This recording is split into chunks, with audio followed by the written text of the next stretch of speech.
நாம் இன்றைக்கி நம்ம சேனலில் ஒரு அருமையான ஒரு கஷாயம் தான் செய்ய போகிறோம்.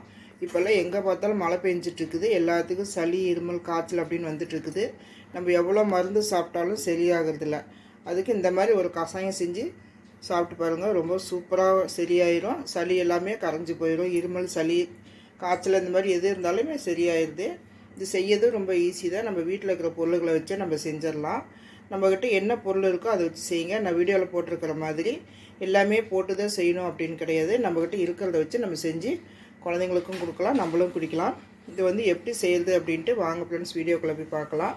நிறைய ஃப்ரெண்ட்ஸ் வந்து சப்ஸ்கிரைப் பண்ணாமையே பார்க்குறீங்க, சப்ஸ்கிரைப் பண்ணிக்கோங்க ஃப்ரெண்ட்ஸ். அப்படியே லைக் பண்ணுங்கள். வாங்க எப்படி செய்யுதுன்ட்டு வீடியோக்குள்ளே போய் பார்க்கலாம். இந்த கஷாயம் செய்கிறதுக்கு நான் வந்து கொஞ்சமாக தூதுவளை எடுத்து வச்சுருக்கிறேன். சும்மா ஒரு கொஞ்சமாக ஒரு 10-15 இலை, கொஞ்சமாக கற்பூரவள்ளி இலை, ஒரு 3 வெத்தலையை நான் வந்து கட் பண்ணி வச்சுருக்கிறேன்.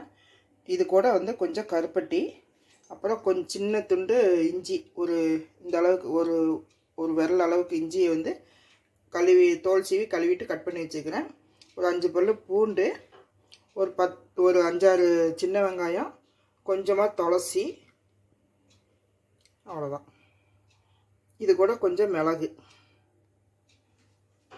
இவ்வளோதான் இதுக்கு தேவை. இப்போ வந்து நம்ம இந்த கருப்பட்டி தவிர மற்ற எல்லா பொருளையுமே நம்ம வந்து மிக்சியில் போட்டு 1-2 நம்ம வந்து அரைச்சிக்கணும். அப்படி இல்லை அப்படின்னா நீங்கள் வந்து அந்த கல் இருந்தால் கூட, அந்த கல் இடிக்கிற கல் இருக்கும் பாருங்கள், அதில் கூட நீங்கள் வந்து எல்லாத்தையும் போட்டு நம்ம வந்து தூள் பண்ணிக்கலாம். அப்படி இல்லை அப்படின்னா மிக்சியில் சும்மா லைட்டாக ஒரு ஓட்டு ஓட்டினீங்கன்னா போதும். தண்ணியெல்லாம் ஊற்றாமல் நம்ம வந்து இதை வந்து கொரகொரப்பாக அரைச்சிக்கணும். இதை அரைச்சிட்டு வந்துட்டு எப்படி செய்யுதுன்ட்டு பார்க்கலாம். இப்போ அடுப்பத்தை வச்சு நான் வந்து வெறும் ஒரு பாத்திரம் வச்சுருக்கிறேன். அதில் வந்து இந்த கருப்பட்டியை போட்டுக்கலாம். கருப்பட்டி போட்டிங்கன்னா நல்லாயிருக்கும். கருப்பட்டி இல்லை அப்படின்னா நீங்கள் நாட்டு சக்கரை கூட போட்டுக்கலாம். இப்போ இது கூட நம்ம வந்து இந்த அரைச்சி வச்சுக்கிறோம், இந்த கொரகொரப்பாக அரைச்சி வச்சுக்கிறோம், இந்த விழுதெல்லாம் போட்டுக்கலாம். நம்ம சும்மா 2 வதக்கு தான் வதக்கணும், எண்ணெயெல்லாம் எதுவுமே ஊற்றக்கூடாது. இதை மட்டும் போட்டு ஒரு வதக்குங்க. சளியெல்லாம் அப்படியே ஓடியே போயிடும். இந்த மாதிரி செஞ்சு நீங்கள் குழந்தைங்களுக்கு பெரியவங்களுக்கு யாருக்குனாலும் நீங்கள் கொடுங்க. சும்மா ஒரு 1/2 டம்ளர் குடிச்சிங்கன்னா போதும். ஒரு 3 தடவை குடிச்சிங்கனாக்கா சரியாயிடும். இது வந்து நல்லா ஒரு வதக்கிடுங்க. கருப்பட்டி இதுவும் போட்டு நம்ம எதுவுமே இதில் நல்லெண்ணெயோ அது எதுவுமே ஊற்ற வேண்டாம். சும்மா ஒரு வதக்கிட்டு தண்ணி ஊற்றிட்டு நல்லா கொதிக்க வைக்க வேண்டியதான்.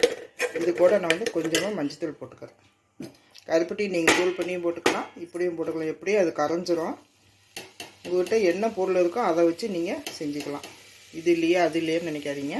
நம்மக்கிட்ட இருக்கிறத வச்சு நீங்கள் செய்யுங்க. கருப்பட்டி இல்லை அப்படின்னா நீங்கள் நாட்டு சக்கரை கூட போட்டுக்கலாம்.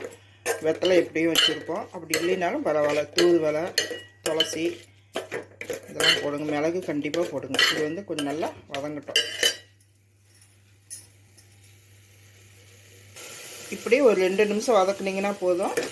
கொஞ்சம் வதங்கி அந்த கருப்பட்டிலாம் வந்து நல்லா கரைஞ்சிக்கிட்டு வருது. இந்த அளவுக்கு வதக்குனதுக்கப்புறம் நம்ம வந்து கொஞ்சம் தண்ணி ஊற்றிக்கலாம். தண்ணி ஊற்றி நல்லா கொதிக்க வைங்க. நான் மிக்சியை கழுவி கொஞ்சம் தண்ணி ஊற்றிக்கிறேன்.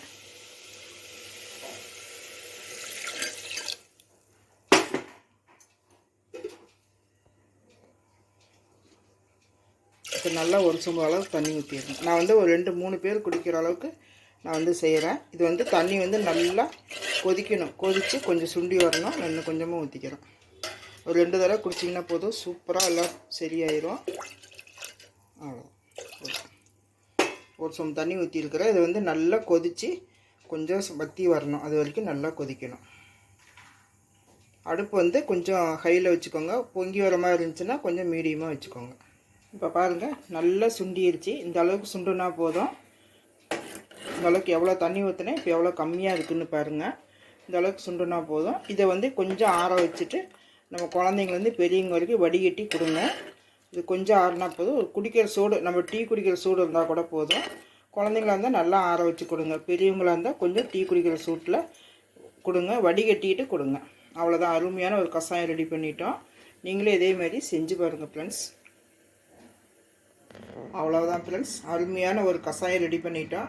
இப்போ இந்த மழை காலத்தில் நீங்களும் இதே மாதிரி செஞ்சு பாருங்கள். ரொம்ப சூப்பராக இருக்குது, ரொம்ப நல்லா இருக்குது. எல்லாம் வடிகட்டிட்டு நீங்கள் குழந்தைங்களுக்கு கொடுங்க. கொஞ்சம் குடிக்கிற சூட்டில், கொஞ்சம் சுருக்கணும் டீ குடிக்கிற சூட்டில் நீங்கள் குடிச்சிங்கன்னா ரொம்ப சூப்பராக இருக்கும். நீங்களே இதே மாதிரி செஞ்சு பார்த்துட்டு எப்படி வந்திருக்குன்னு கமெண்ட் பண்ணுங்கள். சப்ஸ்கிரைப் பண்ணிவிட்டு அப்படியே பக்கத்தில் இருக்கிற பெல் பட்டனையும் கிளிக் பண்ணுங்கள். லைக் பண்ணிவிட்டு வீடியோவை பாருங்கள் ஃப்ரெண்ட்ஸ். மீண்டும் அடுத்து ஒரு நல்ல வீடியோவில் சந்திப்போம். நன்றி, வணக்கம்.